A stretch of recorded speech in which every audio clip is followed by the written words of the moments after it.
Indian voter के पास right to elect है, वैसे ही राइट टू रिकॉल भी होना चाहिए। अगर देश का मतदाता अपने नेताओं को हायर कर सकता है तो वो नेताओं को फायर करने की शक्ति भी उसे मिलनी चाहिए। Sir, right to recall is a mechanism that empowers the voters to de elect a नेता representative before the tenure ends if he fails to discharge his or her duty. Sir, हम MP MLA चुनते हैं, उसके बाद अगर वो काम ना करे, अपने वादे भूल जाए, जनता से दूर हो जाए, तो 5 साल तक इंतजार करने के अलावा जनता के पास कोई ताकत नहीं है। कोई इंटरिम प्रोविजन नहीं, कोई अकाउंटेबिलिटी नहीं, कोई परफॉर्मेंस रिव्यू नहीं, कोई करेक्टिव ऑप्शन नहीं। चुनाव से पहले नेता जनता के पीछे और चुनाव के बाद जनता नेता के पीछे। और सर, 5 साल is too long a period in this day and age. अगर एक गलत फैसला गलत नेता को चुनने का लिया तो लाखों लोगों का भविष्य अंधकार में जाता है और पूरा क्षेत्र पीछे जाता है। Sir, we can trust our voters to elect. हमें अपने मतदाता पे विश्वास करना चाहिए कि वो अपनी गलती बदल भी सकेंगे राइट टू रिकॉल की ताकत से।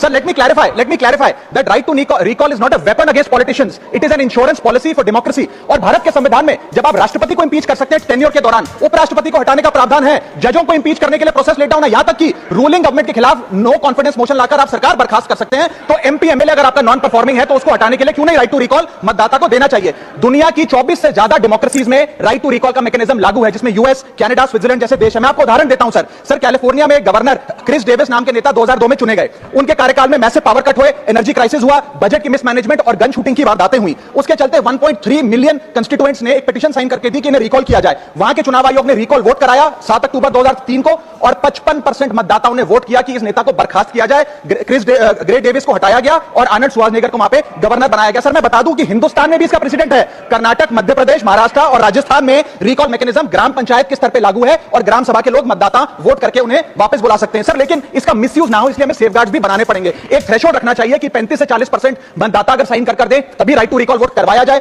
नेता को 18 महीने के लिए परफॉर्मेंस पीरियड देना चाहिए, कूलिंग ऑफ पीरियड, जिसमें उसे ना हटाया जाए। स्पेसिफिक ग्राउंड्स फॉर रिमूवल होने चाहिए ताकि फ्रिवलेस ग्राउंड्स ना हो और रिकॉल कम से कम 50% वोटों के बाद हो। ऐसा होगा तो पार्टियां भी ऐसे लोगों को टिकटें देंगी जो परफॉर्मर्स हो, ना कि नॉन परफॉर्मिंग एसेट, और भारत की डेमोक्रेसी मैच्योर होगी, सिटीजन एम्पावरमेंट बढ़ेगा and recall will give the voter the power to fix that right now. Sir, R Girirajan ji.